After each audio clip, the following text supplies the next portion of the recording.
Welcome to Skytech-Lens. It was a moment that would echo across North America and beyond. President Trump, never one to shy away from controversy, made an offhand suggestion that Canada should become the 51st state of the United States. The comment, delivered with his trademark bravado during a high-profile press conference, was initially met with stunned silence. For a split second, it seemed as if the world had stopped spinning, as reporters and officials tried to process what they had just heard. The news broke like a tidal wave in October 2025, dominating headlines and sparking heated debates on both sides of the border. Social media exploded with reactions, and newsrooms scrambled to cover every angle of the story. The Remark was more than just a diplomatic faux pas. It was a seismic event that rattled the very foundation of the US-Canada relationship. In a hastily convened and visibly tense meeting, Canadian officials gathered to assess the fallout. Trump's words underscored the deep power imbalance between the two nations, leaving Ottawa's leaders reeling and searching for a measured response. The sense of shock was palpable, and the stakes had never felt higher. Across Canada, the public's reaction was swift and passionate. Outrage poured into the streets, with citizens waving flags and chanting slogans in defense of their country's independence. At the same time, Canadians turned to humor, flooding social media with memes and witty retorts, using laughter as a shield against the perceived slight. The nation's pride was on full display, and the message was clear: Canada would not be bullied. Prime Minister Mark Carney, known for his calm under pressure, addressed the nation with unwavering resolve. "Canada will never be up for sale," he declared, his words resonating with millions. Carney's steady leadership reassured Canadians that their sovereignty was not negotiable, and that their government would stand firm in the face of external pressure. Yet, behind closed doors, the mood was far more somber. Senior officials recognized that the old playbook, relying on goodwill, shared history, and traditional alliances, was no longer enough. They began crafting a new strategy, one that would protect Canada's interests in an increasingly unpredictable world, and ensure the country's voice would not be drowned out by its powerful neighbor. Trump's remarks shattered any lingering illusions of a special relationship between the two countries. It exposed a raw, transactional approach from Washington where friendship and history seemed to matter less than leverage and advantage. The diplomatic chill was unmistakable, and trust was suddenly in short supply. For many Canadians, it was a sobering wake-up call. Decades of close cooperation and shared values now appeared fragile, as history and friendship were pushed aside by the harsh realities of hard-nosed politics. The sense of vulnerability was new, and deeply unsettling. But, rather than intimidate, the comment galvanized Canadians. Across the country, people rallied together, determined to defend their nation's independence and chart their own course. The remark that was meant to unsettle instead sparked a renewed sense of unity and resolve, setting the stage for a new chapter in Canada's story. The spark that ignited the trade war was Canada's bold introduction of the Digital Services Tax, a 3% levy targeting the Canadian revenues of global tech giants like Google and Amazon. This move was not just a matter of fiscal policy, it was a statement. For years, these multinational corporations had generated billions in revenue from Canadian users, yet paid only a fraction in taxes compared to local businesses. Ottawa's new tax was designed to address what many saw as a glaring imbalance in the digital economy, aiming to ensure that tech titans contributed their fair share to Canadian society. From Ottawa's perspective, this was about tax fairness and sovereignty, about standing up for Canadian interests in a rapidly changing world. But in Washington, the move was seen very differently. U.S. officials viewed the tax as a direct assault on American innovation and a threat to their economic dominance. The stage was set for a clash of national priorities. The U.S. government wasted no time in responding. Within days, trade talks between the two countries were abruptly frozen. American officials accused Canada of betrayal, arguing that the tax unfairly singled out U.S. companies and violated the spirit of free trade agreements. The diplomatic temperature dropped sharply, and the world watched as tensions mounted. Meanwhile, global negotiations on digital taxation had already stalled, with countries unable to agree on a unified approach.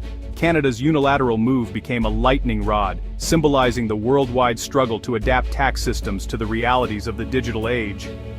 Finance ministers from around the globe debated the implications, knowing that the outcome could reshape international commerce. the digital services tax was no longer just a policy proposal, it had become a flashpoint for public debate and international controversy. Protesters gathered outside government buildings, while legal experts pored over the details, and news outlets ran urgent updates on the unfolding crisis. In retaliation, the United States threatened sweeping tariffs on Canadian goods, escalating the conflict and putting billions of dollars in cross-border trade at risk. The threat of economic pain loomed large as both countries braced for the fallout. What began as a targeted tax reform to modernize Canada's fiscal framework had now spiraled into a full-blown diplomatic firestorm. Politicians and diplomats scrambled to contain the damage, but the rift was growing deeper by the day. The once strong economic relationship between Canada and the United States was now held hostage by a single, contentious issue. Negotiations stalled, trust eroded, and the future of North American trade hung in the balance. As the sun set over Parliament Hill, the world braced for what would come next. The digital tax dispute had set the stage for a dramatic escalation, one that would test the resilience of international alliances and the rules of the global economy.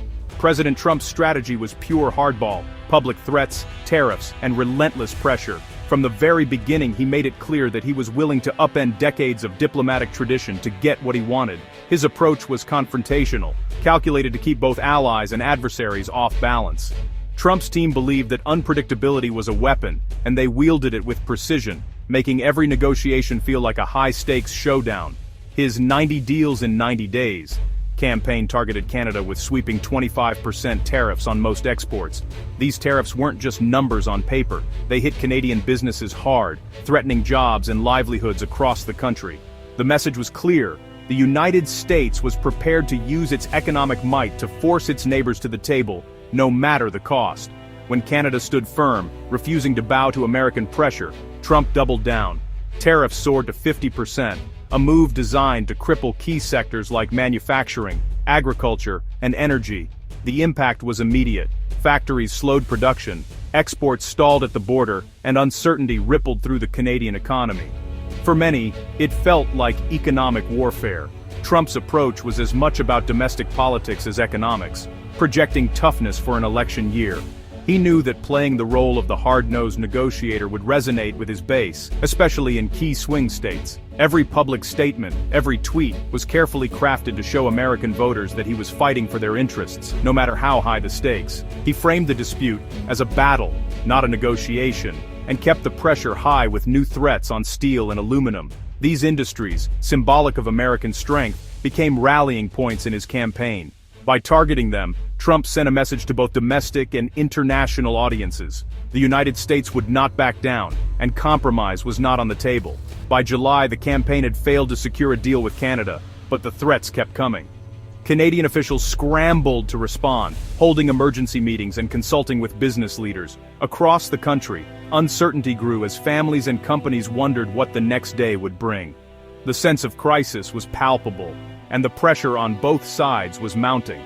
The cycle was clear: create crisis, escalate, and hope the other side breaks first. It was a high-risk strategy, one that left little room for compromise or dialogue. Each new threat or tariff was designed to push Canada closer to the edge, testing the limits of its resolve and unity. For Canada, the message was unmistakable. This was a fight, not a partnership.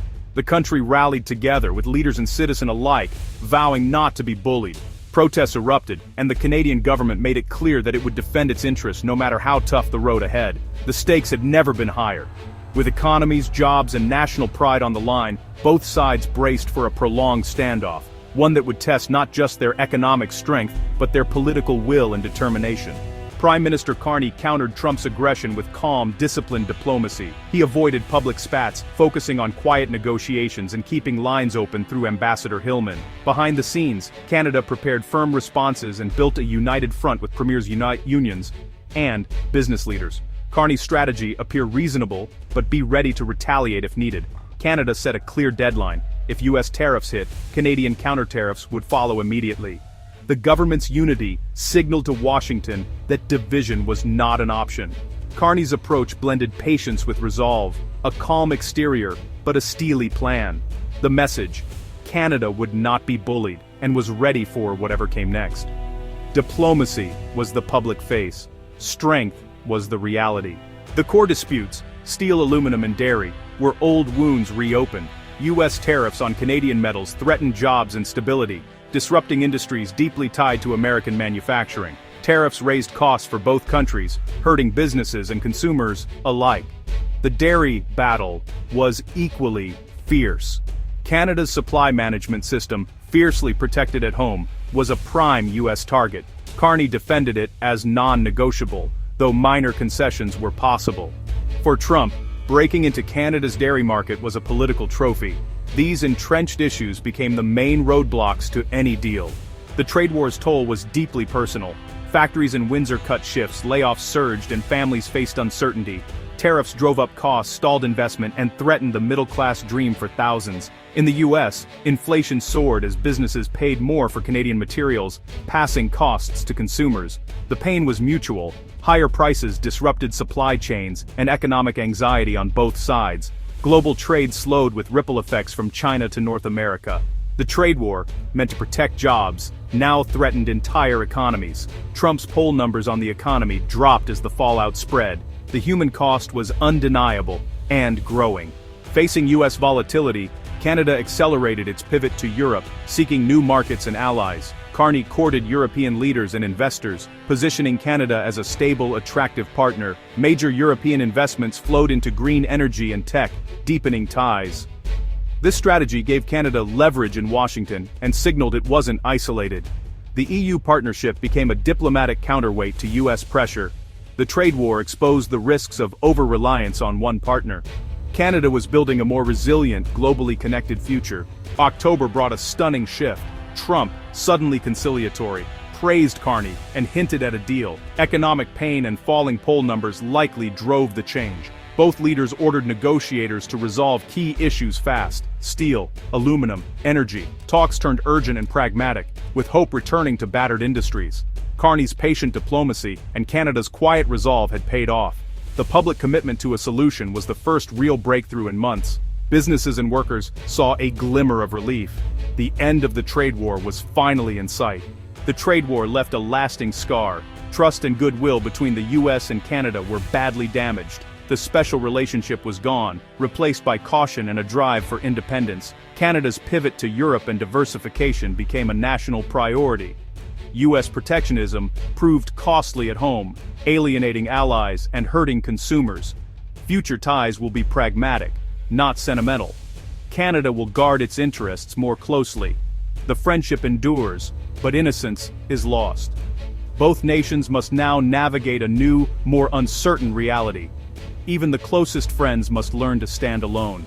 Thanks for watching. Subscribe the channel for more updates.